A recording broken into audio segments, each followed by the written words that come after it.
So, good afternoon, everyone. So, I hope all are doing well.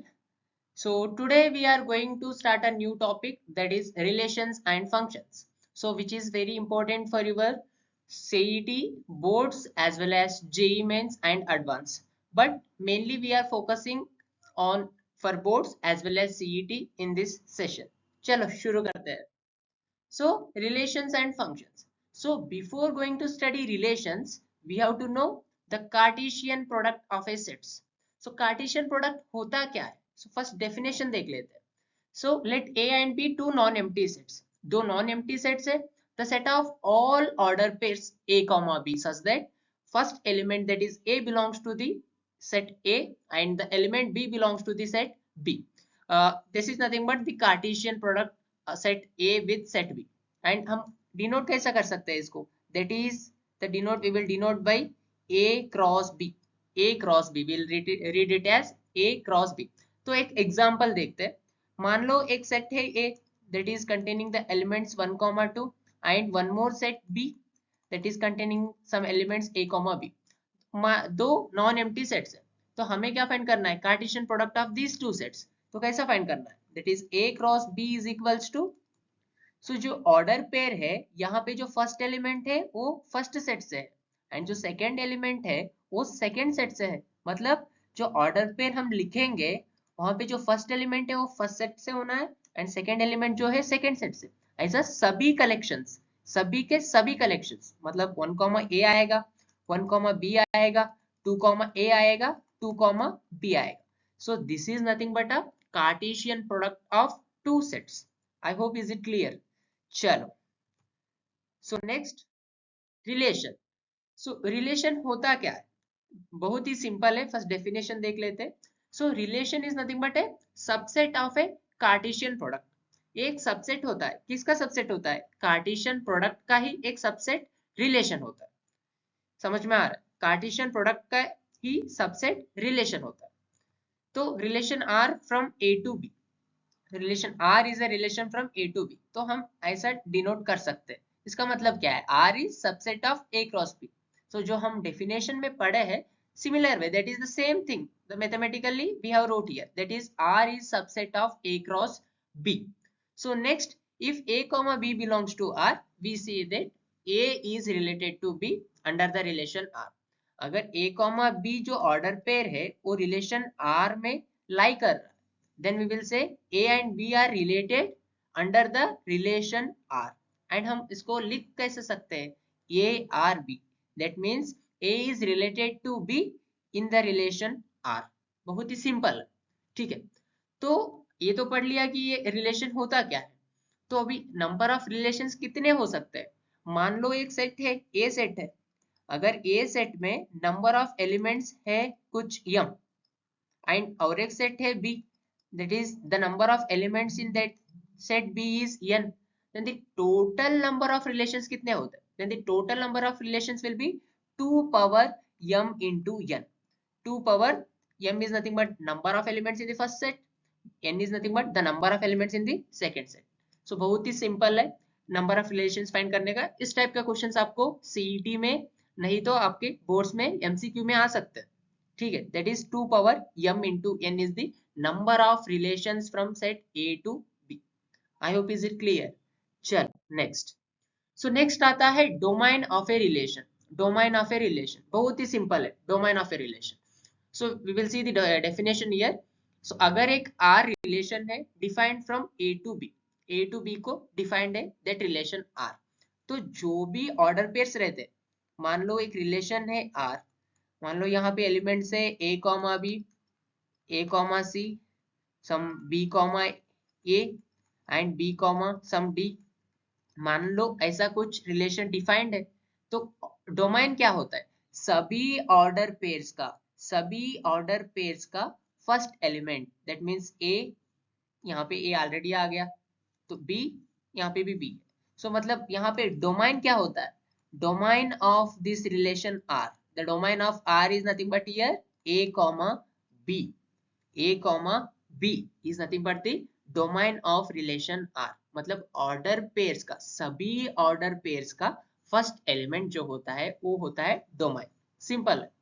तो same वही दिए यहाँ पे, the domain of R is nothing but A such that A comma B belongs to R, मतलब सभी order pairs का collection, that is first element का collection. And domain क्या होता है, सेट ए का सबसेट होता है, सेट ए का सबसेट ही डोमेन होता है। चलो next, range of a relation, range of a relation definition देख लेते हैं।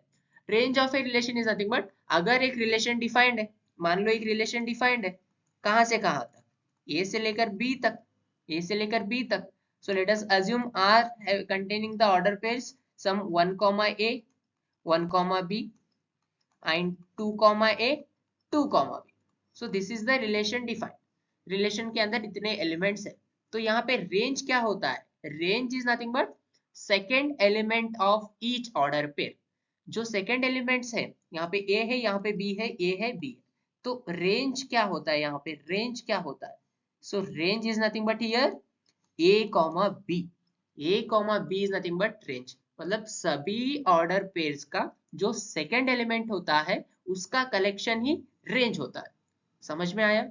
चलो सो नेक्स्ट, सेम वही दिए यहाँ पे, B such that a comma b belongs to R, जो भी second element collection of all second elements of the order pair is the range. So and range is the subset of B, क्योंकि ये जो small b है ये कहाँ पे है, कहाँ पे लाई करता है, कहाँ पे लाई करता है, second set में करता है, that is capital B में करता है, therefore the range will be subset of that B, the range will be subset of B. Okay.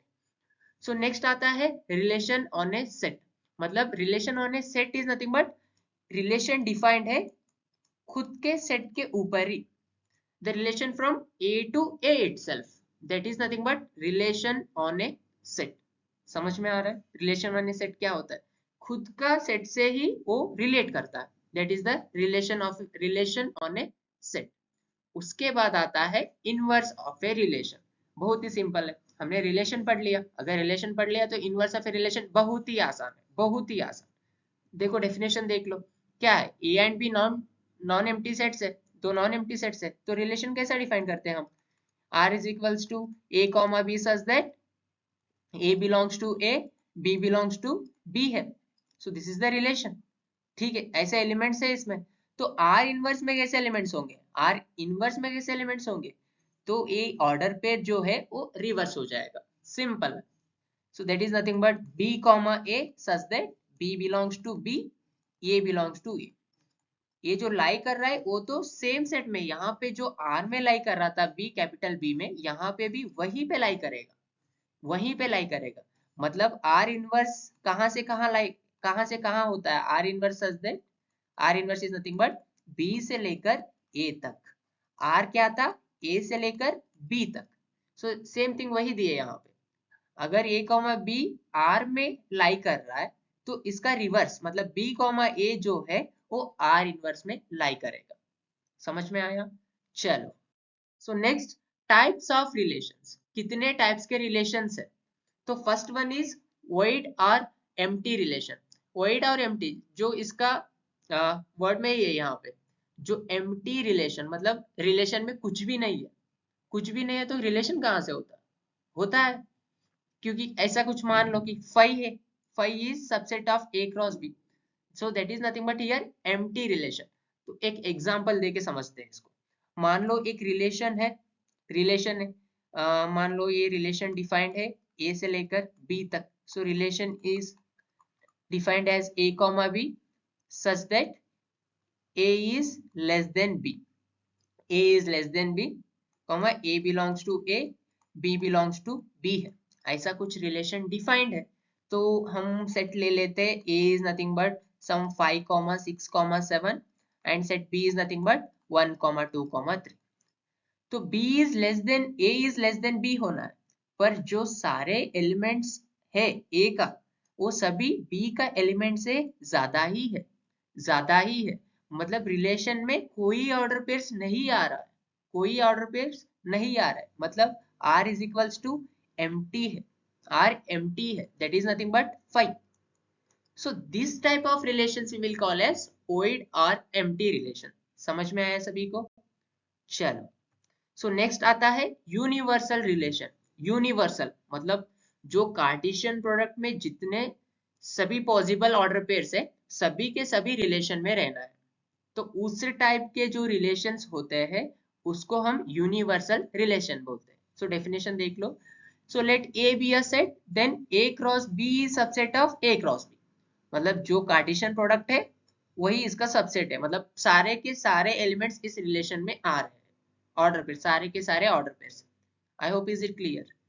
Okay, so next identity relation. So what is identity relation? Identity, so definition देख लेते हैं। So let A be a set then the relation I A is equals to A comma A such that A belongs to A on A is called the identity relation on A. मतलब सारे जो elements है वो खुद से relate होना है। जो सारे एलिमेंट्स है एक सेट का, मान लो एक एग्जांपल ले लेते हैं। So relation R is defined from A to A itself, A से लेकर खुद को मैप हो रहा है, खुद से रिलेट हो रहा है। सो मान लो ए के अंदर कुछ एलिमेंट्स है 1 2 3, ए के ए सेट में कुछ एलिमेंट्स है 1 2 3। So then what will be the identity relation here? Identity relation R is equals to, so one should relate to one itself, one should relate to one itself. Similarly, 2 should relate to 2 itself. Similarly, 3 should relate to 3 itself. अगर ऐसा कुछ relation है so then we will call this one as identity relation. बस यही elements होना है, मतलब खुद खुद को खुद ही रिलेट करना है। बस ऐसा ही एलिमेंट्स अगर रिलेशन में है तब हम क्या बोल सकते हैं? This is a identity relation. This is a identity relation. सबको समझ में आ रहा है? चलो बढ़िया।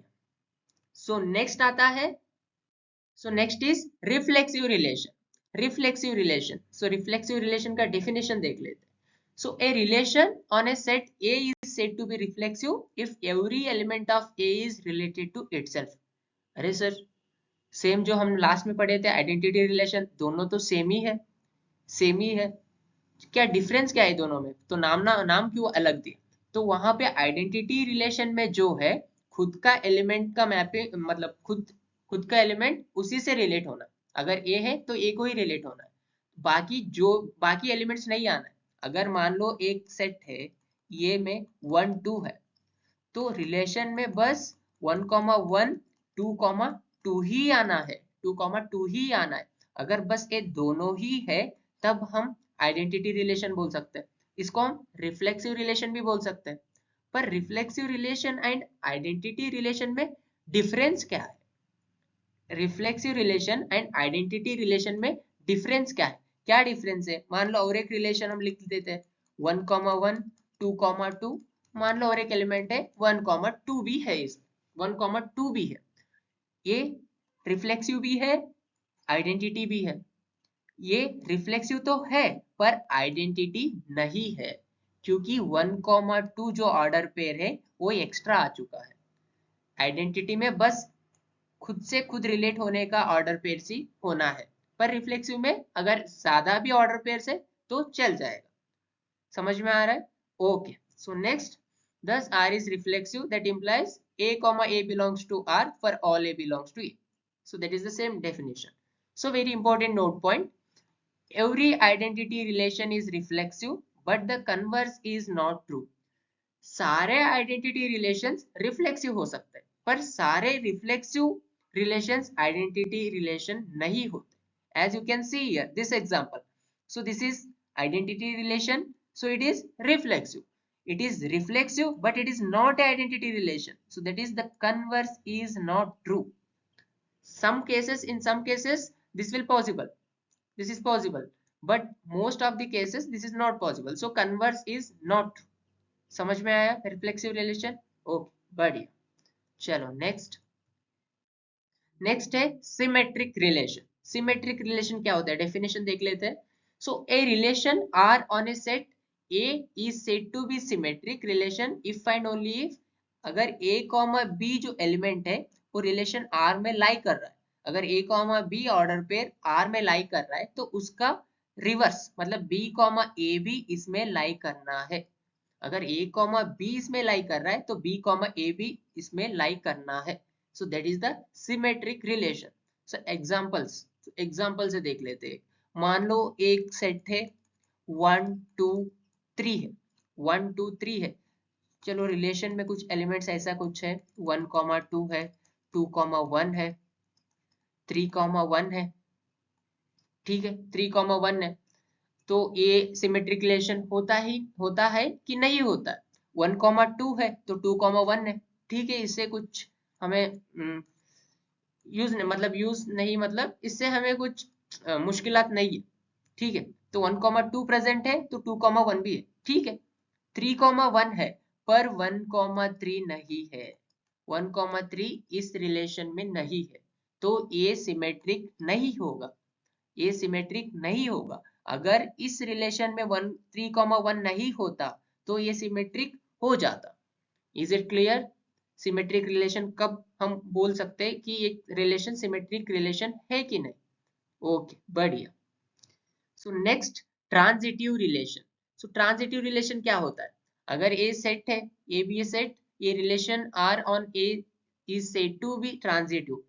कब ट्रांजिटिव बोल सकते हैं? अगर a comma B belongs to R है and b comma C belongs to R, अगर ये दोनों प्रेजेंट है उसके बाद a कॉमा सी चाहिए, मतलब फर्स्ट ऑर्डर पेयर का first element and second order pair का सेकेंड एलिमेंट, उन दोनों का ऑर्डर पेयर हमें चाहिए। अगर है तब वो होगा ट्रांजिटिव रिलेशन। अगर ये दोनों होके ये नहीं हुआ तब ट्रांजिटिव रिलेशन नहीं होता है। तो एग्जाम्पल देख लेते हैं। एक तो एग्जाम्पल मान लो एक रिलेशन है, रिलेशन में एलिमेंट्स है कुछ ऐसा, कुछ एलिमेंट्स है 1,2 है, 2,3 है, उसके बाद 1,3 है। 1,2 है, this is nothing but a comma b, this is nothing but b कॉमा c, क्योंकि ये दोनों एलिमेंट सेम होना है। उसके बाद 1,3 भी हमें चाहिए, सो जो कि ऑलरेडी प्रेजेंट है, तो इसलिए ये ट्रांजिटिव रिलेशन होता है, इसलिए ये ट्रांजिटिव रिलेशन होता है। और एक एग्जांपल ले लेते हैं। अगर यहाँ पे सेट ए में एलिमेंट्स है 1 2 3 मान लो, सो 1,2, बस 1,2 ही है, बस 1,2 ही है, तब ये ट्रांजिटिव रिलेशन होगा कि नहीं होगा? जब तब ये ट्रांजिटिव रिलेशन होगा कि नहीं होगा? सो तब भी वो ट्रांजिटिव रिलेशन होगा, because what is the definition? अगर a comma b belongs to r है एंड b कॉमा c belongs to r, if both the order pairs are present, then this third order should be present in the given relation. But in this example, there is no two order pairs, no two these kind of order pairs. So therefore, this is also a transitive relation.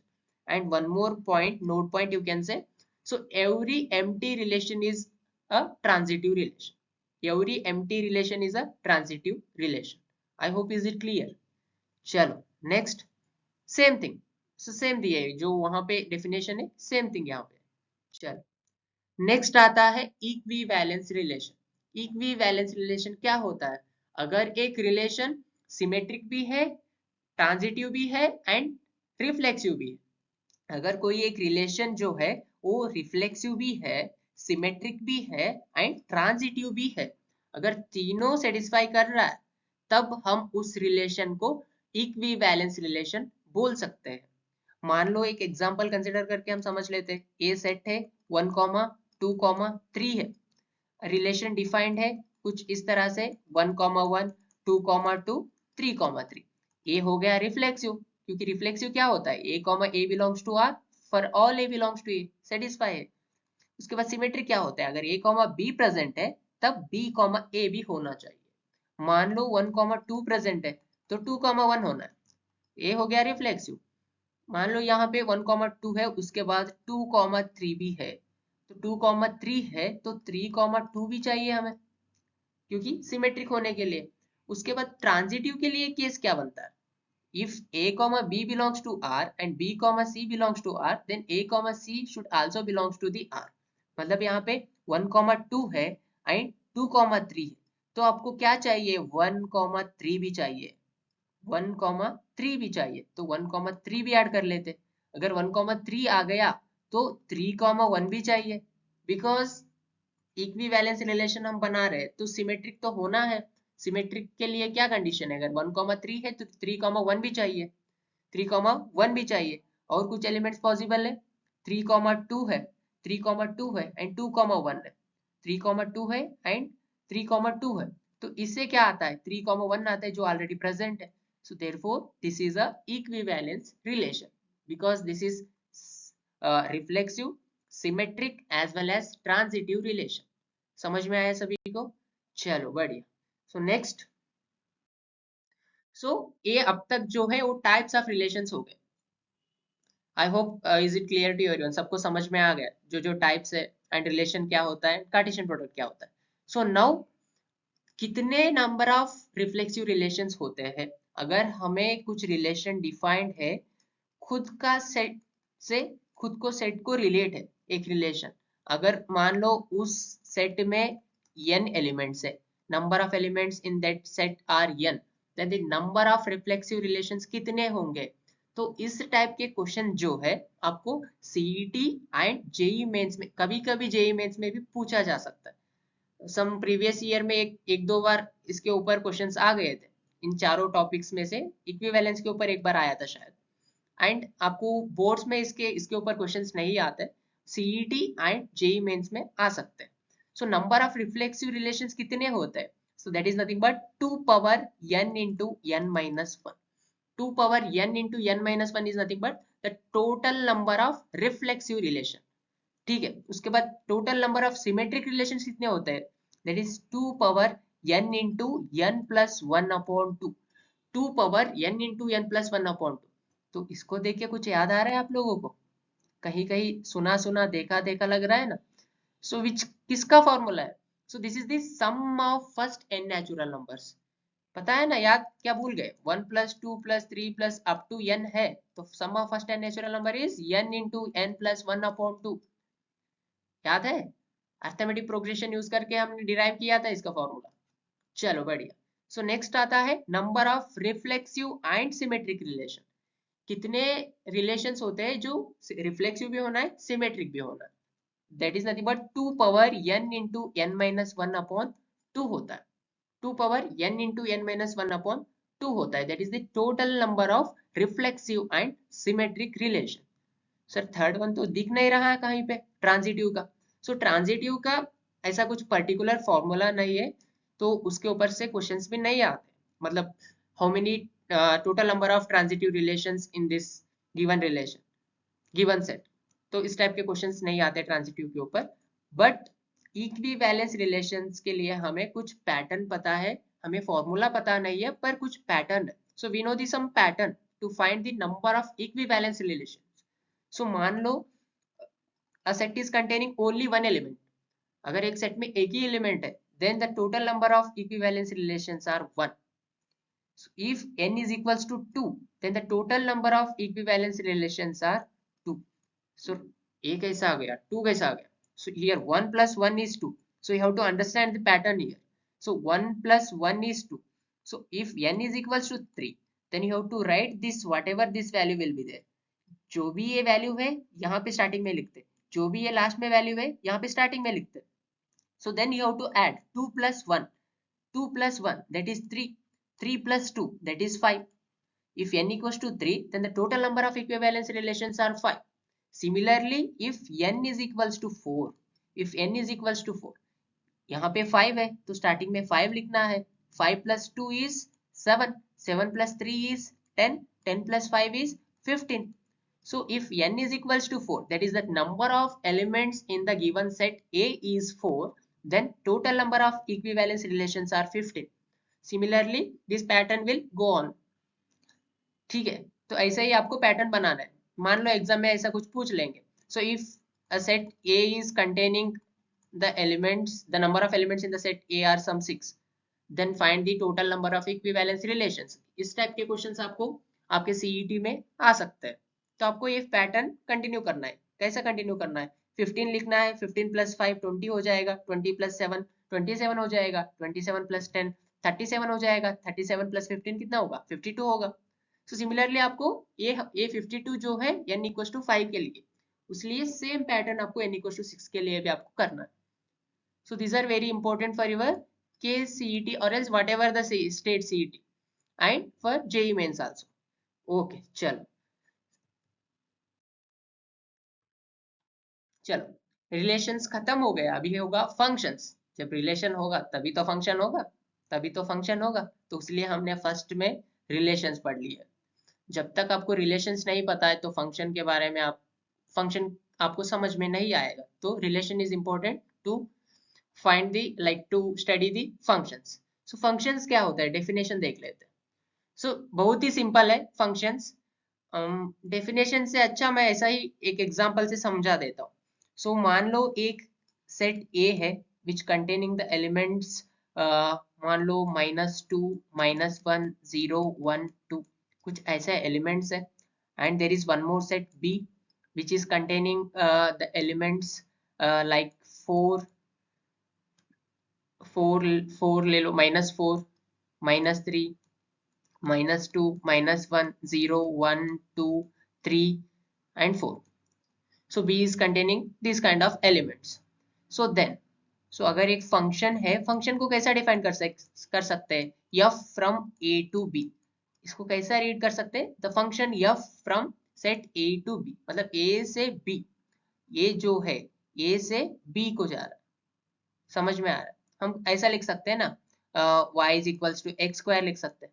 y is equals to x square, y is equals to x square मतलब क्या होता है, जो भी हम x को value देते हैं हम a से देते हैं, जो भी y का वैल्यू आता है वो b का वैल्यू से रहता है। समझ में आ रहा है। तो इसका हम मैपिंग डायग्राम होता है, एक तो मैपिंग डायग्राम होता है। मैपिंग डायग्राम क्या होता है, सिंपल है। देखो यहाँ पे सेट a में क्या क्या एलिमेंट्स है, -2 है, -1 है, 0 है, 1 है, 2 है। एंड सेट b में एलिमेंट्स क्या है, सेट b में है -4 -3 -2 -1 0 1 2 3 4 है। मान लो सभी एलिमेंट्स है इसमें जो भी b सेट में है। तब एंड फंक्शन डिफाइंड है कुछ इस तरह से, y is equals to x square, y is equals to x square defined है। तो हम x को कौन सा वैल्यू देते हैं, a में जो वैल्यू है वो x को देते हैं। अगर आपने -2 सब्स्टिट्यूट किया यहाँ पे तो -2 का स्क्वायर क्या आएगा, 4 आएगा, 4 आएगा। -2 का स्क्वायर 4 आएगा। -1 का क्या आएगा, +1 आएगा। 0 का क्या आएगा, 0 आएगा। 0 square is 0, 1 square is 1, 2 square is 4। मतलब फंक्शंस क्या होता है, डोमाइन, ये जो फर्स्ट सेट होता है उसको हम डोमाइन बोलते हैं। सो डोमाइन का हर एक एलिमेंट्स का एक आउटपुट ही होना है, एक ही आउटपुट होना है। हर एक डोमाइन, डोमाइन में जो भी एलिमेंट्स है हर एक एलिमेंट का आउटपुट तो होना ही है, एक ही आउटपुट होना है। ऐसा नहीं कि -2 का दो आउटपुट है, -2 का एक ही आउटपुट होना है एंड -1 का एक ही आउटपुट होना है। So this is nothing but the function. So वही सेम थिंग यहाँ पे दिए, for each a belongs to a there exists a b belongs to b such that a comma b belongs to f। तो -2 के लिए +4 है, for each elements there is one element in b। समझ में आ रहा है। चलो, so and one more thing, अगर a comma b belongs to f and a comma c belongs to f है then b should is equals to c। ऐसा नहीं कि a का दो वैल्यूज जा रहे, a के लिए दो वैल्यूज आपको आउटपुट आ रहा है तो उसको हम फंक्शन नहीं बोलते। समझ में आ रहा है। चलो नेक्स्ट आता है, कितने फंक्शंस होते हैं। अगर एक फंक्शन डिफाइंड है from a to b and number of elements in a are some m and number of elements in b are some n। अगर m फर्स्ट सेट में m एलिमेंट्स है एंड सेकेंड सेट में जो है वो n elements है, तो कितने नंबर ऑफ फंक्शंस हो सकते हैं, कितने नंबर ऑफ फंक्शंस हो सकते हैं। सो that is nothing but n power m। n power m मतलब total number of elements in the second set to the power total number of elements in the first set। so that is n power m is the total number of functions। Sir ऐसा कुछ सभी के लिए diagram डाल के मतलब diagram से तो नहीं कर सकते सर। अगर हमको मान लो एक फंक्शन का नहीं, कुछ एक्सप्रेशन का हमें ग्राफ पता है, कुछ एक्सप्रेशन का अगर हमें ग्राफ पता है then how we can check the given expression is function और not, the given expression is function or not। so let us assume there is a function y is equals to, there is some expression y is equals to x square, y is equals to x square। so y is nothing but, assume f of x, f of x। so what will, how we can find that, how we can conclude that this expression is function or not। so this is the one of the graphical approach to verify, like to check the given expression is function or not. So that is vertical line test. Vertical line test. So vertical line test होता क्या है? So y is equals to x square का हमें graph पता है. Y is equals to x square is nothing but किसका graph है ये? किसका कैसा ग्राफ बनता है इसका? हमने 11th में पढ़ा था. That is conic section में parabola. It is a equation of a parabola. Equation of a parabola. Y equals to x square is nothing but upwards opening. Upwards opening. अगर हमने एक लाइन ड्रॉ किया vertical, vertical is nothing but straight, vertical. So the line which is parallel to the y-axis. So this is y-axis, this is x-axis. The line which is parallel to the y-axis. अगर ये line इस graph को एक ही जगह पे cut किया, if that line cuts the graph at only one point, then we will call this expression y is equals to x square is a function. अगर ग्राफ को वो लाइन एक ही जगह पे कट कर रहा है तो वो फंक्शन होगा. अगर मान लो वो दो जगह पे कट कर रहा है, और एक एग्जांपल ले लेते हैं. सो मान लो और एक एग्जांपल है y square is equals to x. So this is the graph. Parabola का इक्वेशन है विच इज ओपनिंग राइटवर्ड्स. सो अगर हमने एक लाइन ड्रॉ किया which is parallel to the y axis, तो ये ग्राफ को कितने जगह पे कट कर रहा है? यहाँ पे एक बार, यहाँ पे दूसरी जगह पे, मतलब दो जगह पे कट कर रहा है. अगर एक ग्राफ को वर्टिकल लाइन दो जगह पे कट कर रहा है, मतलब मोर देन वन, अगर मोर देन वन जगह पे कट कर रहा है तो वो फंक्शन नहीं होगा. वो फंक्शन नहीं होगा. क्यों नहीं होगा? अगर मान लो यहाँ पे x का वैल्यू 1 लिया हमने. अगर x का वैल्यू 1 लिया तो y का वैल्यू क्या क्या आएंगे? y का वैल्यू क्या आएगा? y square equals to x is nothing but y is equals to plus और माइनस रूट x. तो x का वैल्यू यहाँ पे सब्स्टिट्यूट कर दो, तो y का वैल्यू प्लस और माइनस 1. मतलब x अगर एक सब्स्टिट्यूट कर रहे हो तो y का दो वैल्यू आ रहा है. y का दो वैल्यू आ रहा है. So when x is equals to 1, so y is equals to 1 also, y is equals to minus 1 also. Therefore it is not a function. समझ में आ रहा है? चलो बढ़िया. सो नेक्स्ट आता है domain, range and codomain of a function. So this is very important for your CET, for your boards also, mainly for CET as well as JEE Mains. So there will be many questions on this topic, that is domain, range and codomain of a function. So मान लो एक function defined है, that is from A to B. Function defined है that is from A to B. So f of x मान लेते हैं, f of x is equals to x square. f of x is equals to x square. तो यहाँ पे domain में क्या क्या वैल्यू ले सकते हैं हम? डोमाइन में क्या क्या वैल्यू ले सकते हैं? मान लो a to b is nothing but take it as some relation r to r plus तो ले लो, नहीं तो r minus r plus ले लो, r to r plus ले लो. r plus is nothing but positive real numbers. तो यहाँ पे domain क्या क्या होगा? Domain is nothing but whatever the possible values we can give to this x. हम जो भी x को दे सकते हैं वो सभी डोमाइन में आएगा. जो भी वैल्यूज हम x को दे सकते हैं. So that is nothing but here the function कहाँ से कहाँ डिफाइंड है? So r to r plus the function is defined from r to r plus is nothing but positive real numbers. So this first set we will call as domain. The first set we will call as domain. So domain क्या होगा यहाँ पे? So domain is nothing but the real numbers. So codomain is nothing but whatever the second set will be there. That is the codomain. That is r plus. मान लो r ही ले लो. So r. So then what about the range? One more point is there. That is range. So range क्या होता है? So range is nothing but जब आप x का value आपको function को देते हो, मतलब जब आप x के वैल्यूज यहाँ पे सब्स्टिट्यूट करते हो तो क्या क्या आउटपुट आ सकता है आपको? क्या क्या आउटपुट आ सकता है? नेगेटिव वैल्यूज आ सकता है यहाँ पे. देखो x स्क्वायर है, y is equal to x square है. अगर हमने कुछ वैल्यूज दे रहे हैं x को, माइनस नेगेटिव वैल्यूज तो दे रहे हैं या पॉजिटिव वैल्यूज तो दे रहे हैं, तो आपको आउटपुट में पॉजिटिव वैल्यूज ही आएगा. समझ में आ रहा है? x स्क्वायर जो है वो आपको आउटपुट पॉजिटिव वैल्यू ही देगा. So that means here range is nothing but all positive real numbers, or else you can denote in the interval 0, infinity. So 0 भी आएगा. So 0, इन्फिनिटी, 0 का स्क्वायर 0 है, तो 0 से लेकर इन्फिनिटी तक आपको वैल्यूज आएंगे। सो this is nothing but the range. समझ में आ रहा है कि डोमेन क्या होता है, कोडोमेन क्या होता है एंड रेंज क्या होता है। एंड जब मेनली किस टाइप के क्वेश्चंस इसके ऊपर आ सकते हैं, आपके सीईटी में हो गया या तो आपके जेईई मेंस में हो गया, तो यहाँ पे इस टाइप के क्वेश्चंस आ सकते हैं।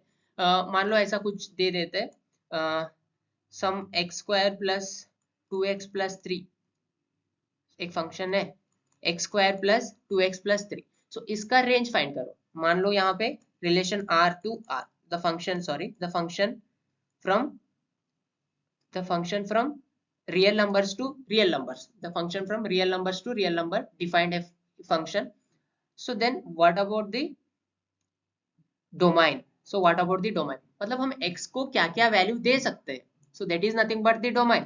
क्या क्या वैल्यू दे सकते हैं, सभी वैल्यू दे सकते हैं रियल नंबर्स, हर एक रियल नंबर आप सब्स्टिट्यूट कर सकते हो ना। so that is nothing but the domain। so इस टाइप के क्वेश्चंस आपको पूछा जा सकता है।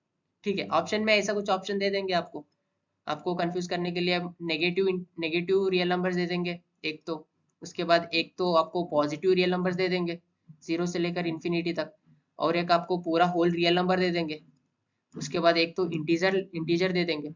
So then option C will be the correct, मतलब सभी रियल नंबर्स आप इस फंक्शन को दे सकते हैं। आई होप इज इट क्लियर। थोड़ा जो है स्टैंडर्ड फंक्शंस है उसका डोमेन कैसा फाइंड करना है वो हम यहाँ पे देखेंगे। सो फर्स्ट वन है, अगर फंक्शन रूट में कुछ फंक्शन है, अगर रूट एफ ऑफ एक्स है तो इसका डोमेन क्या होगा, इसका डोमेन क्या होगा, इसका डोमेन होगा f of x is greater than और equals to 0, f of x is greater than और इक्वल्स टू 0। तो इस इनइक्वालिटी को आपको सॉल्व करोगे, आपको आएगा, अगर यहाँ पे एफ ऑफ एक्स के जगह पे कुछ क्वाड्रेटिक इक्वेशंस है, क्वाड्रेटिक एक्सप्रेशन है, तब आपको वेवी कर्व मेथड से आपको सॉल्व करना है। पता है वेवी कर्व मेथड ऑलरेडी हमने 11th में पढ़ चुके हैं। So f of x is greater than और इक्वल्स टू 0। अगर सेकेंड टाइप, अगर 1 अपॉन एफ ऑफ एक्स है, अगर इस टाइप का कुछ फंक्शन है, तो इसका डोमेन क्या होगा, इसका डोमेन क्या होगा, बस ये डिनोमिनेटर जो है वो 0 को इक्वल नहीं होना है। So that is F of x is not equals to 0। So except this, the all the functions, the whatever the values will come, that is the domain of this। So just जो हम x substitute करने से आपको denominator 0 आ रहा है, सो उसको छोड़ के बाकी सभी एलिमेंट्स इसका डोमेन में आएंगे। This is the second. Third one is nothing but 1 upon root F of X. So combination of these two. So in this case F of x is strictly greater than 0। सो जब numerator में होगा तब greater than और equals to 0। So when it is in the denominator, then strictly greater than 0, strictly greater than 0। And fourth one, so that is important one, log f of x to the base g of x। अगर function इस form में है, then the f of x should be greater than 0, first thing, and g of x should be greater than 0 and g of x is not equals to 1। First तो f of x 0 से ज्यादा होना है, and next जो यहाँ पे base है, ये जो जी ऑफ एक्स वो 0 से ज्यादा होना है एंड 1 को इक्वल भी नहीं होना। ये तीनों आपको सॉल्व करने से आपको कुछ डोमेन आएगा सभी के लिए सेपरेट, उन तीनों का आपको इंटरसेक्शन लेना है। So this is nothing but the domain of a function, that is logarithmic function. So इसके ऊपर से क्वेश्चन, बहुत सारे क्वेश्चन आ चुके हैं जेईई मेंस में एंड केसीईटी में। ठीक है, तो इंपॉर्टेंट है, आप ज्यादा से ज्यादा इसके ऊपर क्वेश्चन सॉल्व करिए। सो नेक्स्ट आएगा types of functions. Types of functions, types of functions क्या होता है, कितने टाइप्स के फंक्शंस है। फर्स्ट वन है कांस्टेंट फंक्शन। कांस्टेंट फंक्शन, सो इसका डेफिनेशन क्या हो सकता है, k is the fixed real number then the function f of x given by f of x equals to k। मतलब x का जो भी वैल्यू लो आप, आपका मन मर्जी जो भी वैल्यू आप x को दो, पर वो आउटपुट में k ही देगा, आउटपुट में के ही देगा। वो देखेगा भी नहीं कि क्या वैल्यूज दे रहे हो आप, नेगेटिव वैल्यूज दे रहे हो या पॉजिटिव दे रहे हो या 0 दे रहे हो, मैं के ही दूंगा। ऐसा फंक्शन है कांस्टेंट फंक्शन। कांस्टेंट फंक्शन मान लो ऐसा कुछ है, f of x is equals to 2, f of x equals to 2। मतलब आप x का जो भी रियल नंबर्स दे दो, जो भी वैल्यूज दे दो, पर वो आउटपुट में आपको 2 ही देगा। So this kind of function we will call as constant function. तो इसका ग्राफ देख लेते हैं। कांस्टेंट फंक्शन, यहाँ पे कुछ तो हलचल हो रहा है, मतलब हम ये स्ट्रेट लाइन है, स्ट्रेट लाइन है, तो ये y के ऊपर लाए है, ये जो 2 है यहाँ पे अगर 1 को आ जाता है, मतलब आप कौन सा भी वैल्यू लो वो एक ही वैल्यू आउटपुट में देता है, एक ही वैल्यू आपको आउटपुट में देता है। समझ में आया कांस्टेंट फंक्शन? चलो नेक्स्ट आता है आइडेंटिटी फंक्शन। आइडेंटिटी फंक्शन क्या होता है, डेफिनेशन देख लो। सो आइडेंटिटी फंक्शन वो होता है जिसको आप, अगर एक फंक्शन है मान लो f of x is equals to x, मतलब जो आप वैल्यू दोगे वो वही वैल्यू आपको आउटपुट में देगा। आइडेंटिटी खुद का वैल्यू आउटपुट में देगा। सो that is nothing but identity function, that is nothing but A identity function. तो ग्राफ देख लेते हैं।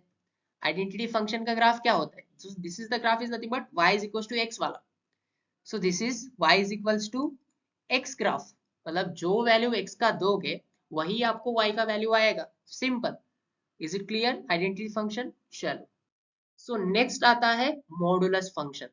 बहुत ही इंपॉर्टेंट है मॉडुलस फंक्शन, इसके ऊपर से क्वेश्चन बन जाता है मॉडुलस फंक्शन के ऊपर। सो ये बहुत ही मजेदार फंक्शन है मॉडुलस फंक्शन। मतलब आप जो मन मर्जी दो, आप पॉजिटिव वैल्यू दो, नेगेटिव वैल्यू दो, वो पॉजिटिव ही देगा। तो आपको भी लाइफ में ऐसा ही रहना है, ऐसा ही रहना है। अगर नेगेटिव थिंकिंग भी आ रहा है तो पॉजिटिव रहना है आपको। तो आप मॉडुलस फंक्शन से ये सीख सकते हो, ये वाला चीज सीख सकते हो।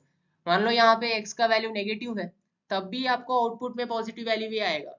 अगर आप x का वैल्यू पॉजिटिव ले रहे हो फिर भी आपको आउटपुट पॉजिटिव भी आएगा। सो यहाँ पे ग्राफ देख लो, मॉडुलस फंक्शन का ग्राफ देख लो। तो जो भी अगर आप नेगेटिव वैल्यूज भी दे रहे हो, जो भी यहाँ पे है ये सारे नेगेटिव वैल्यूज है, जो भी यहाँ पे पॉजिटिव वैल्यूज है, पर y का वैल्यू क्या है, पॉजिटिव में ही आ रहा है। ग्राफ पूरा क्या है, पूरा ऊपर ही है। First quadrant and second quadrant में ही ग्राफ है। So in first and second quadrant the y value will be positive. तो आउटपुट आपको पॉजिटिव ही आ रहा है, पॉजिटिव ही आ रहा है। नेगेटिव मतलब थर्ड एंड फोर्थ क्वाड्रेंट में आपको ग्राफ ही नहीं है। सो जो भी आप वैल्यू दो मॉडुलस फंक्शन को, आपको आउटपुट में पॉजिटिव वैल्यू भी आएगा, या तो जीरो आएगा, मान लो नॉन नेगेटिव वैल्यूज आ जाएंगे। नॉन नेगेटिव मतलब जीरो से लेकर इंफिनिटी तक। समझ में आया मॉडुलस फंक्शन? Modulus function. चलो सो मॉडुलस फंक्शन में भी इस टाइप के कुछ क्वेश्चंस देते हैं ग्राफिकल, जो ग्राफ बहुत ही इंपॉर्टेंट है। कुछ y is equals to mod x plus 2. So we have to draw the graph of this function y is equals to mod x plus 2. तो यहाँ पे क्या होता है, ये जो graph y is equals to mod x is nothing but origin से start होता है। प्लस 2 जब बाहर प्लस 2 होता है, मॉड के बाहर प्लस 2 होता है, so this will shift on the positive y axis by 2 units.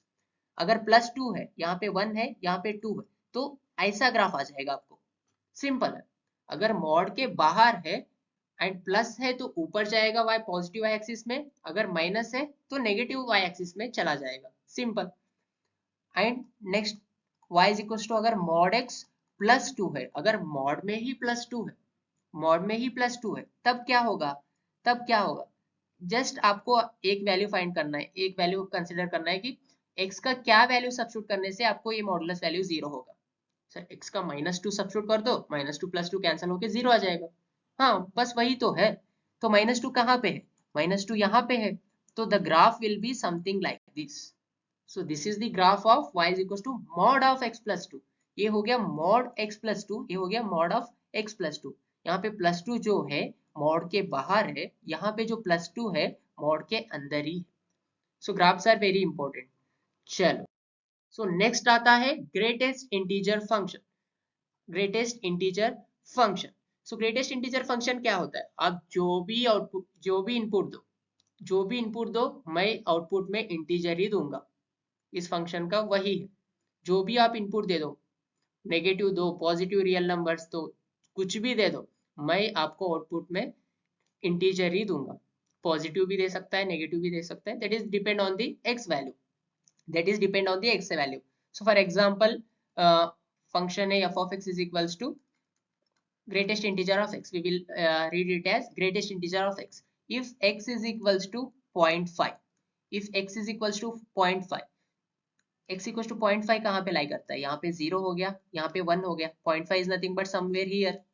अगर हम 0.5 ग्रेटेस्ट इंटीजर फंक्शन में सब्स्टिट्यूट कर रहे हो तो आपको जो ये 0.5 जो भी वैल्यू दे रहे हो उससे पीछे जो इंटीजर है आपको वो आउटपुट आएगा, मतलब greatest integer of 0.5 will be 0। समझ में आ रहा है, समझ में आ रहा है। अगर हमने x का वैल्यू नेगेटिव सब्स्टिट्यूट किया, if we are substituting x value -1.5, let us assume -1.5, so then what will happen, so greatest integer of -1.5 will be -1.5 से पहले क्या इंटीजर आएगा, यहाँ पे हो गया -1, so here it is -2, so -1.5 will be somewhere here, so just before -1.5 -2 is the integer, so इसका value आएगा -2। यहाँ पे बहुत बच्चे यहाँ पे कंफ्यूज कर लेते हैं, -1.5 का -1 लिख देते हैं, वो कंफ्यूजन नहीं रखने का। जब पॉजिटिव रहता है तो 0.5 का 0 आता है, 0.7 का भी 0 आता है, 1.5 का 1 आता है, पर जब नेगेटिव में जाओगे -2.5 का -3 आता है, -2 नहीं आता है, -3 होता है, क्योंकि negative values go on decreasing. समझ में आ रहा है, समझ में आ रहा है। सो बस आपको वो याद रखना है, यहाँ पे ऑलरेडी यहाँ पे मेंशन्ड है, domain is nothing but whole real numbers, आप कुछ भी दे सकते हो, एंड रेंज जो है आपको आउटपुट में आपको इंटीजर ही मिलेगा, आपको आउटपुट में इंटीजर ही मिलेगा। I think it is clear. चलो नेक्स्ट आता है सिग्नम फंक्शन और एल साइनम फंक्शन। सो बहुत ही आसान है। साइनम फंक्शन क्या है, इस टाइप से डिफाइंड होता है, जब x 0 को इक्वल नहीं होता है then mod x upon x, जब x 0 को इक्वल होता है तो 0 आता है। So or else you can define like this, whenever x is positive real number then it will give output 1, whenever it is x equals to 0 then it will give 0, when x is equals to negative real numbers it will give -1. So this is about the signum function। तो graph भी देख ही लेते हैं। So this is the graph। So जब आप x का value positive रहेगा तो y का वैल्यू आपको 1 ही आ रहा है, 1 ही आ रहा है, एंड जब आपको x इक्वल्स टू 0 लोगे तो i का वैल्यू 0 ही आ रहा है, एंड जब आप x is equals to negative values दे रहे हो तो आप y इज इक्वल्स टू -1 आ रहा है। So this is the signum function.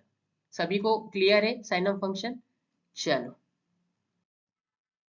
So next आता है एक्सपोनेंशियल फंक्शन। एक्सपोनेंशियल फंक्शन, अगर फंक्शन डिफाइंड है r से लेकर r तक, तो एक्सपोनेंशियल फंक्शन कुछ इस तरह से आप डिफाइन कर सकते हो, that is f of x equals to a power x, and जो a जो है वो ग्रेटर देन 0 ही होना है एंड 1 को इक्वल नहीं होना। सो this is same kind of base for the logarithmic function.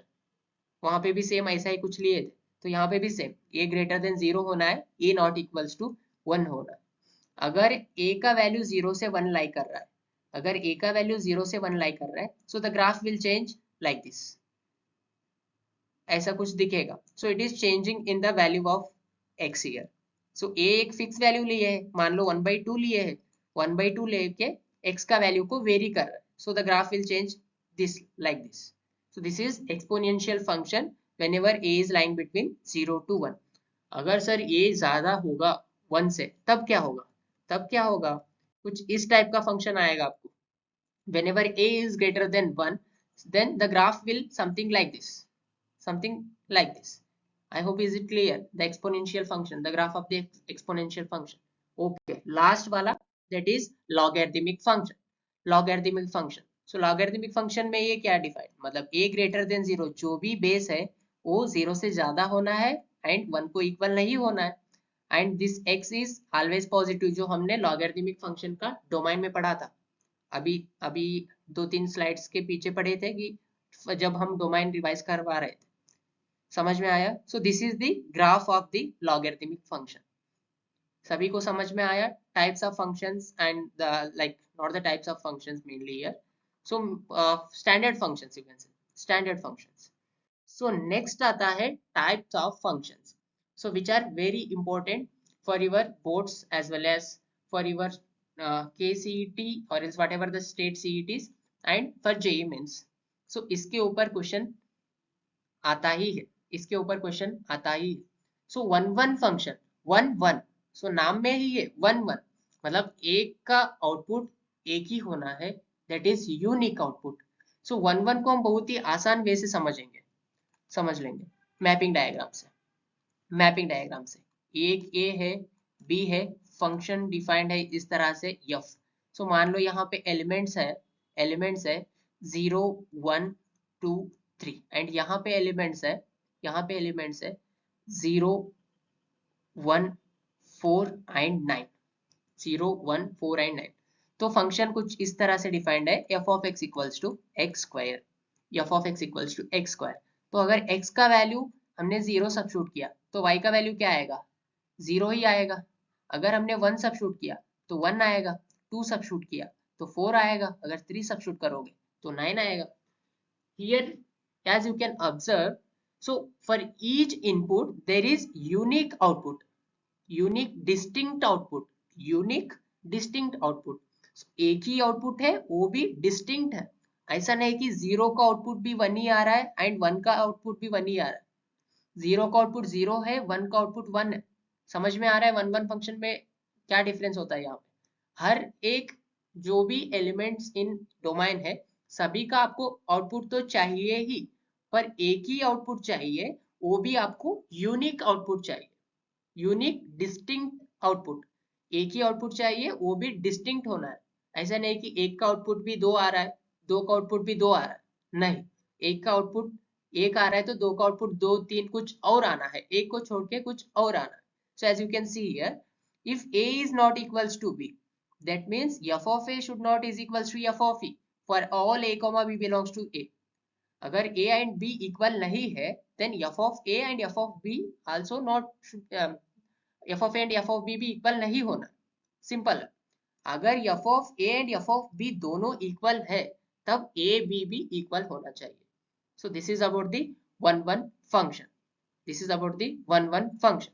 Is it clear to everyone? Chalo.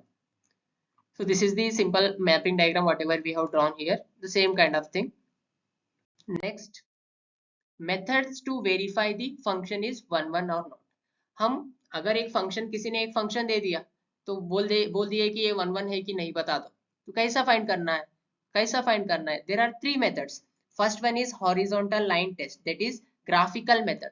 ये हो गया ग्राफिकल मेथड। सो अगर आपको किसी एक फंक्शन का ग्राफ पता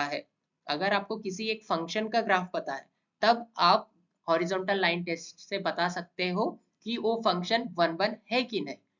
कैसा बता सकते हैं, सिंपल है। अगर हमने फंक्शन ले लिया y is equals to x square, ये तो फंक्शन है, हमने देखा था वर्टिकल लाइन टेस्ट से। यहाँ पे horizontal line test is nothing but here that is the line parallel to the x axis, उसको हॉरिजॉन्टल बोलते हैं। This is vertical, this is horizontal. समझ में आ रहा है। तो अगर ये लाइन इस ग्राफ को एक ही जगह पे कट कर रहा होता तब ये 1 1 फंक्शन होता, पर ये जो लाइन है इस ग्राफ को यहाँ पे भी कट कर रहा है, यहाँ पे भी कट कर रहा है। समझ में आ रहा है, दो जगह पे ये ग्राफ को वो लाइन कट कर रहा है, तो इसलिए ये जो फंक्शन है y is equal to x square, ये 1 1 फंक्शन नहीं। So this is also depends on the domain and codomain also. So अगर इस फंक्शन कुछ इस तरह से डिफाइंड है r to r, then this is not a 1 1, this is not a 1 1। समझ में आ रहा है। तो 1 1 फंक्शन के लिए कुछ एग्जांपल क्या हो सकते हैं, 1 1 फंक्शन के लिए क्या एग्जांपल हो सकते हैं। मान लो y is equal to x cube है, सो एक्स क्यूब का ग्राफ कैसा आएगा, कुछ इस तरह से आएगा, एक्स क्यूब का ग्राफ। अगर हमने हॉरिजॉन्टल लाइन ड्रॉ किया which is parallel to the x axis, तो ग्राफ को एक ही जगह पे कट करना at single point. So therefore this y is equal to x cube is a 1 1 function. समझ में आ रहा है ग्राफिकल मेथड से। तो यहाँ पे function f from real numbers to real number.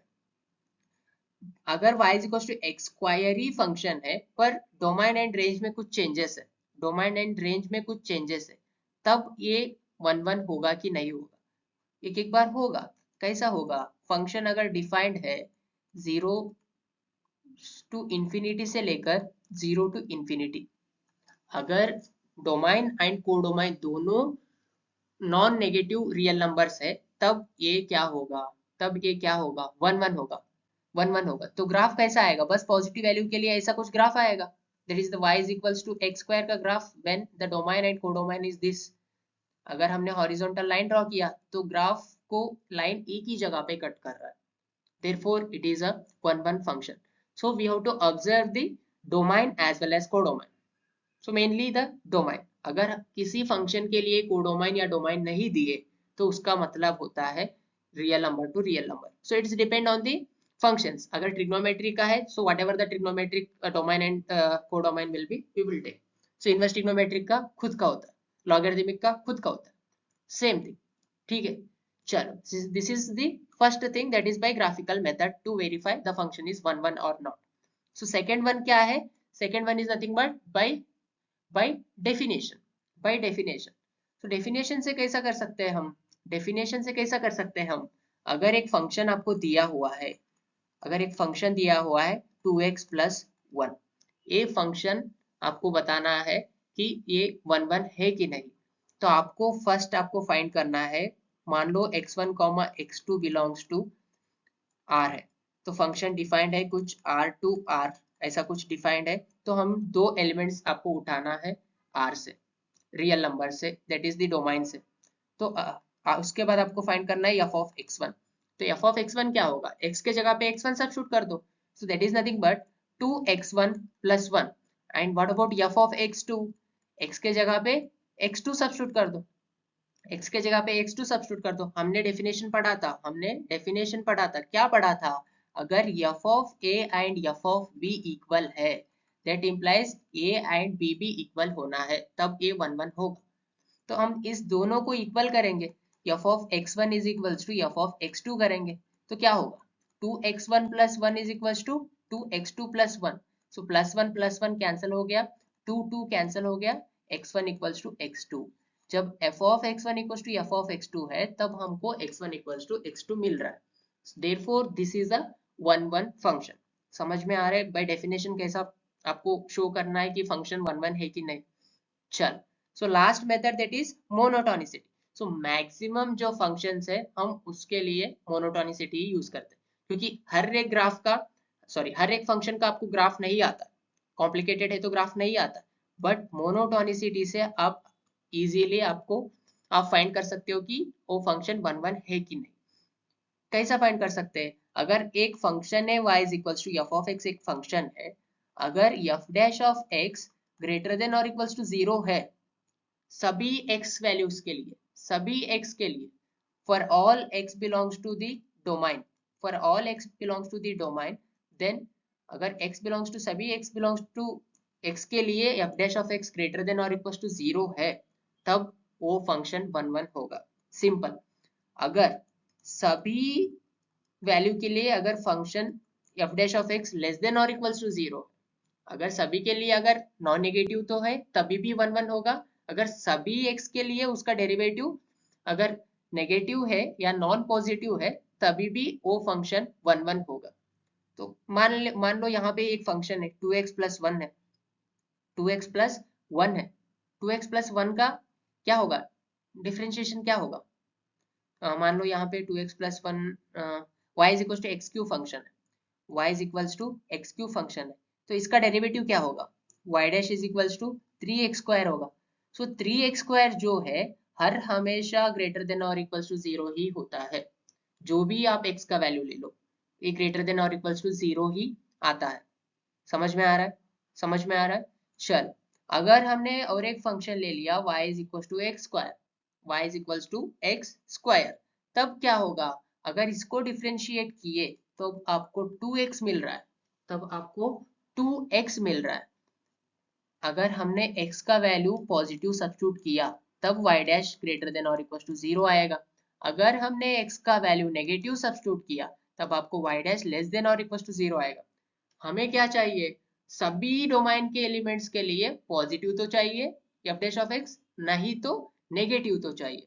यहाँ पे दोनों आ रहे, अगर दोनों आ रहे तो ये फंक्शन नहीं हो सकता है, जो ऑलरेडी हमने यहाँ पे ग्राफिकल मेथड से हमने बता दिया कि ये फंक्शन नहीं. समझ में आया सभी को कि कैसा हम वेरीफाई कर सकते हैं कि ये फंक्शन 1 है कि नहीं. चलो बढ़िया. सो नेक्स्ट आता है many one function. Many one नाम में ही है, मेनी वन मतलब बहुत सारे आके एक ही में एक को ही मैप कर रहा है, बहुत सारे एलिमेंट्स का आउटपुट जो है एक ही एलिमेंट है। मान लो मैपिंग डायग्राम से समझ लेंगे इसको। सो ए एक है, बी एक सेट है, फंक्शन डिफाइंड है कुछ, यफ है फंक्शन। मान लो यहाँ पे -1 है, 0 है, 1 है, यहाँ पे -1 0 1 है, 1 है। तो माइनस फंक्शन कुछ इस तरह से डिफाइंड है, that is f from f of x is equals to, मान लो एक्स स्क्वायर है, F of x equals to x square है। तो अगर x का वैल्यू -1 सब्स्टिट्यूट किए तो क्या आएगा, -1 स्क्वायर इज 1। अगर 0 का स्क्वायर क्या होगा 0, 1 का स्क्वायर क्या होगा 1। मतलब दो का आउटपुट एक ही है, मतलब -1 एंड 1 का आउटपुट 1 ही है। अगर मोर देन 1 एलिमेंट्स का आउटपुट सेम है तब हम उसको मेनी वन फंक्शन बोलते हैं। मतलब मेनी वैल्यूज का आउटपुट सेम होना है, मेनी आउटपुट्स का वैल्यू सेम होना है, then we will say that is a which type of function, many one function, that is a many one function। समझ में आया many one function क्या होता है? चलो बढ़िया। So next, onto function। So what is onto function? In a very simple way, onto function is nothing but जिसका range and codomain equal होगा। So the function in which the codomain and the range are equal, such type of function we will call as onto function। onto function मतलब b का, मतलब जो a है, एक a है, a का image है 2, ऐसा बोलते हैं। a का इमेज है 2 एंड 2 का प्री इमेज है ये आप समझ लो। a का इमेज है 2, 2 का प्री इमेज है ये, p का 2 का प्री इमेज है ये। जब रेंज एंड कोडोमाइन दोनों इक्वल होगा then we will call that function as onto function. Onto function मतलब हर एक एलिमेंट, कोडोमाइन का हर एक एलिमेंट्स का प्री इमेज होना चाहिए। सिंपल, कोडोमाइन का हर एक एलिमेंट्स का प्री इमेज होना चाहिए। So this is the onto function. So example दे देते हैं, एक तो एग्जांपल दे देते हैं। y इज इक्वल्स टू, मान लो y इज इक्वल्स टू कुछ x square and the function is defined from real number to positive real number or else non-negative real numbers। तो हर एक एलिमेंट्स x का वैल्यू सब्स्टिट्यूट करते जाओगे तो आपको 0 मिलेगा, 1 मिलेगा, 2 मिलेगा, पॉइंट में भी मिलेगा, अप टू इंफिनिट, मतलब सभी आउटपुट आ रहा है। मतलब रेंज जो है कोडोमाइन को इक्वल हो रहा है इस केस में, जब फंक्शन इस टाइप में हम डिफाइन कर रहे हैं। समझ में आ रहा है ऑनटू फंक्शन क्या होता है? चलो बढ़िया। सो नेक्स्ट आता है इनटू फंक्शन। इनटू फंक्शन जो मेनली 4 टाइप्स ऑफ फंक्शंस है उसमें ये इनटू फंक्शन लास्ट वन है। सो इनटू फंक्शन क्या होता है? जहां पे कोडोमाइन एंड रेंज इक्वल नहीं होते हैं तो उसको हम बोला जाता है इनटू फंक्शन। जो ऑनटू नहीं होते हैं वो इनटू होते हैं। सिंपल है, जो फंक्शन ऑनटू नहीं होते हैं वो इनटू फंक्शन हो जाता है। समझ में आ रहा है? चलो बढ़िया। सो नेक्स्ट, बाइजेक्शन और एल्स बाइजेक्टिव फंक्शन। सो बाइजेक्टिव बहुत ही सिंपल है। अगर एक फंक्शन 1 1 भी है, ऑन टू भी है, अगर एक फंक्शन 1 1 भी है, ऑन टू भी है, तो उस टाइप के फंक्शंस को हम बाइजेक्टिव फंक्शन बोला जा सकता है। एक एग्जांपल दे देता हूं आपको। मान लो y is equals to x square है, function f from 0 infinity to 0 infinity. ये जो फंक्शन है this is bijective function because ये 1 1 भी है एंड ऑन टू भी है। सो ये फंक्शन हो गया बाइजेक्टिव फंक्शन। समझ में आया बाइजेक्टिव फंक्शन क्या होता है? जो फंक्शन 1 1 भी होना है, ऑन टू भी होना है। I hope is it clear?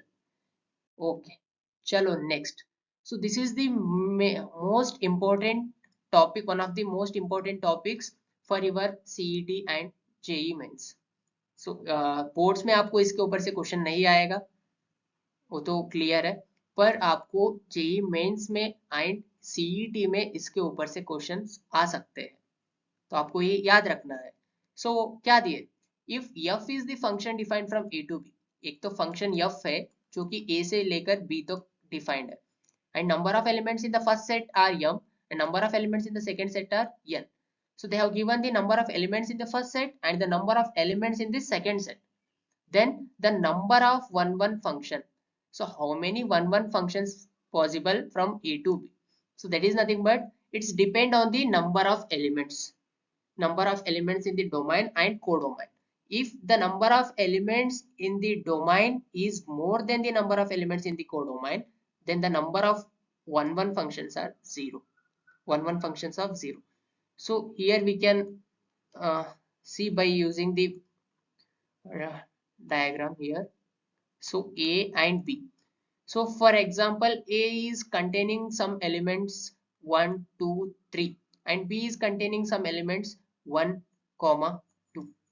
So for a function to be 1, 1, when we can say each elements of a domain should have only one distinct image in B.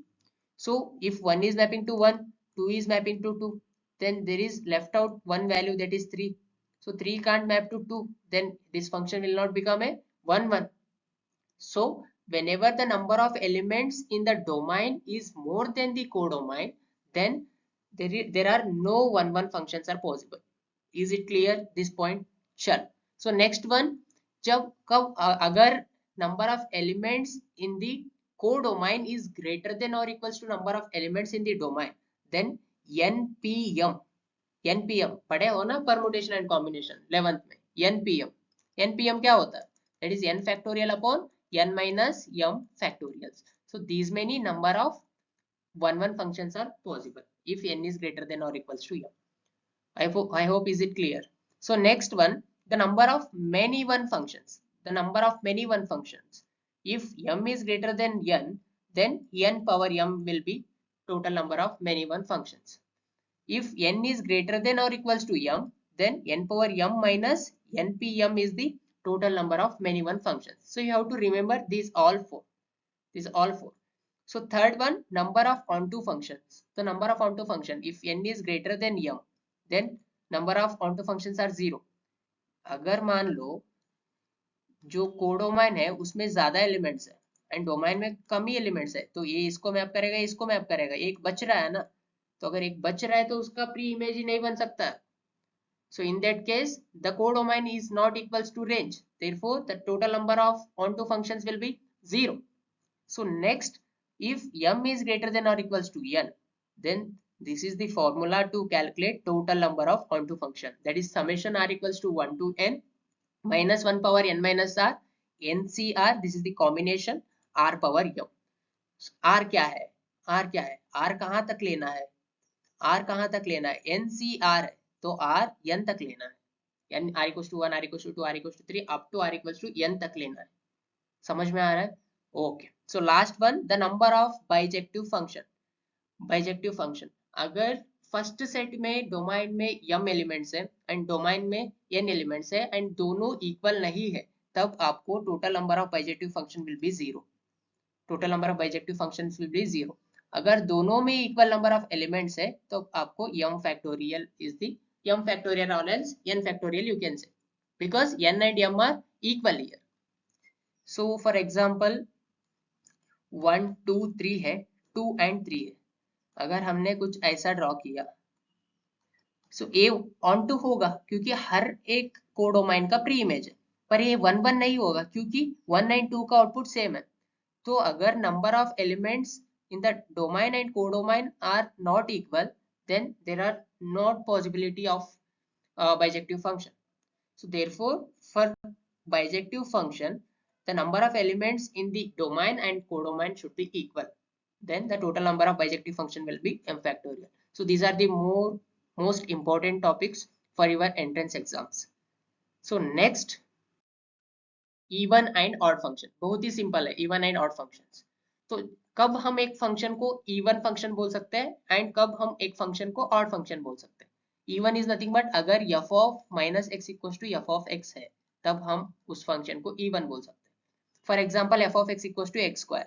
तो कैसा check करना है f of x equal to x square even है कि नहीं?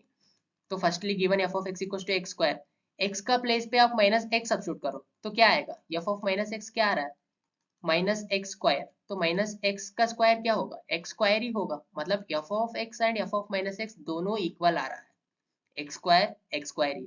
So then this type of function we will call as even functions. That is f of minus x equals to f of x. So cos x is also even function because cos of minus x is cos x. Cos of minus x is cos x, therefore it is also even function. So next आता है odd function. Odd function, तो odd function क्या होता है, अगर हमने x का value पे माइनस एक्स सब्स्टिट्यूट किया तो आपको माइनस एफ ऑफ एक्स मिलेगा, माइनस एफ ऑफ एक्स मिलेगा. फॉर एग्जाम्पल ये वाला f of x equal to x cube plus x, अगर हमने x के जगह पे माइनस एक्स सब्स्टिट्यूट कर दिया तो क्या होगा, minus x cube plus minus x. तो माइनस एक्स क्यूब क्या होगा, minus x cube minus x, इन दोनों में से माइनस कॉमन ले लो, that is x cube plus x. So minus f of x, x cube plus x is nothing but f of x. तो f of x किसको equal हो रहा है, माइनस एफ ऑफ एक्स को equal हो रहा है. So therefore this is a odd function. And f of x equals to sin x, अगर f of minus x find किए that is sin of minus x. So sin of minus x क्या होगा, minus sin x होगा, that is minus sin x. So minus sin x is nothing but f of x. तो यहाँ पे क्या आ रहा है, f of minus x is equals to minus f of x. That is the definition here. अगर f of minus f of x है तब वो odd function है. समझ में आए even and odd functions? चलो बढ़िया. So next the composition of functions. So it is also important topic for your boards as well as for your entrance. So composition of a function क्या होता है? If a function is defined from a to b and one more function is defined from b to c, then the composition of these two functions, that is we can define like gof or else fog, gof of x or else fog of x. So gof of x is nothing but, so this is first set, this is second set. So gof is nothing but here a to c, that is g of f of x. Gof is nothing but g of f of x. So as you can see here, g of f of x is nothing but gof of x is nothing but g of f of x for all x belongs to a. So first set से सभी elements input ले रहा है. अगर ये function f है, अगर ये g है, so then this will be gof, this will be gof. समझ में आ रहा है, अगर ये g होता, ये f होता, so then this will be fog, this will be fog. So simple questions पूछ सकते हैं इसके ऊपर से आपको. मान लो कुछ फंक्शन दे देते हैं f of x is equals to x square and g of x is equals to some root 2x plus 1. So then they will ask what is fog of two value, what is fog of two values. हम सारे topics के ऊपर questions करेंगे बाद में, और एक video में आपको सभी जो इम्पोर्टेंट टाइप्स ऑफ क्वेश्चंस है for your boards as well as for your CET as well as JEE Mains we will discuss later. So what they are asking here, fog of 2. तो fog of 2 क्या होता है, that is f of g of 2. तो first तो हमें g of 2 find करना है. g of 2 क्या होता है, g of x में जहां पे भी x है वहां पे 2 सब्स्टिट्यूट कर दो, तो क्या आएगा 2 times of 2 plus 1, that is root 2 plus 2 4, 2 into 2 4 plus 1 that is 5. So root 5 आ रहा. So जो root 5 that is nothing but g of 2 का वैल्यू root 5 है. तो हमें पता है f of x क्या है, x स्क्वायर है, जहां पे भी x है आपको root 5 सब्स्टिट्यूट करना है, simple. So that is nothing but root 5 का whole square, that is 5 is the answer. तो इस टाइप के क्वेश्चंस आपको पूछ सकते हैं किसमें, बोर्ड एग्जाम. CET में भी ऐसे क्वेश्चंस कभी कभी आ सकते हैं, पर JEE Mains में इतना आसान से क्वेश्चंस नहीं आएंगे. ठीक है, चलो next, properties of composition of functions. So थोड़ा बहुत प्रॉपर्टीज पढ़ लेंगे. F o g is not equals to g o f, कभी कभी इक्वल हो सकता है but not every time. So it is not a commutative, it will not follow commutative law. So commutative law क्या होता है, हम सेट में भी पढ़े थे, A union B is equals to B union A. तो in set theory, in union as well as in intersection it will follow commutative law, पर composition में commutative law apply नहीं होगा.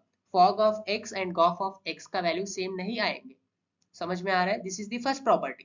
So next property is fog of gof of h, f of g of h. तीन functions है, तो यहाँ पे कौन सा प्रॉपर्टी है, एसोसिएटिव प्रॉपर्टी फॉलो होगा. कॉम्पोजिशन ऑफ फंक्शन में एसोसिएटिव प्रॉपर्टी फॉलो होगा. इज इट क्लियर, सभी को पता चल गया ये. चलो next, invertible function. Invertible function, so invertible function क्या होता है, जिस फंक्शन का आपको इनवर्स फाइंड करने के लिए आता है उस फंक्शन को हम इन्वर्टिबल फंक्शन बोलते हैं।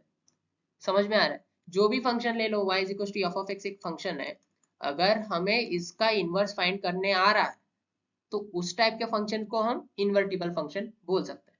एंड वन मोर थिंग, किस टाइप के फंक्शंस को हम इनवर्स फाइंड कर सकते हैं? अगर फंक्शन बाइजेक्टिव है तभी आप उसका इनवर्स फाइंड कर सकते हो। अगर फंक्शन बाइजेक्टिव नहीं है तो आप उसका इनवर्स फाइंड नहीं कर सकते। सिंपल है। अगर एक फंक्शन है, ये 1 1 भी होना है एंड ये ऑन टू भी होना है, दैट मीन्स बाइजेक्टिव। अगर बाइजेक्टिव है तभी आप उसका इनवर्स फाइंड कर सकते हो। Then only the inverse will exist for that function. That means अगर गॉफ एंड फॉग दोनों इक्वल आ रहा है, मतलब आइडेंटिटी ix आ रहा है, समझ में आ रहा है, then only the invertible we will call this one as invertible function. समझ में आ रहा है? सो इनवर्स को कैसा डिफाइन करेंगे? That is f inverse. So जैसा आर इनवर्स पढ़े थे रिलेशन में, आर क्या हुआ था? ए टू बी हुआ था, तो आर इनवर्स क्या हुआ था? बी टू ए हुआ था। आर इनवर्स बी टू ए हुआ था। Just a second, okay, sorry. हाँ, आर इनवर्स क्या होता? बी टू ए हुआ था। सो सिमिलरली यहाँ पे अगर function f a to B है तो एफ इनवर्स क्या होगा? बी से लेकर ए तक डिफाइंड होगा, बी से लेकर ए तक डिफाइंड होगा। This is the inverse of a function. समझ में आ रहा है? Inverse of a function. तो इनवर्स फाइंड कैसा करना है? इनवर्स फाइंड कैसा करना है? There are two steps to find the inverse of any function. So मान लो एक फंक्शन है y is equals to some 2x plus 1। Simple से एक फंक्शन ले लेते हैं, y is equals to 2x plus 1। तो फर्स्ट स्टेप क्या है?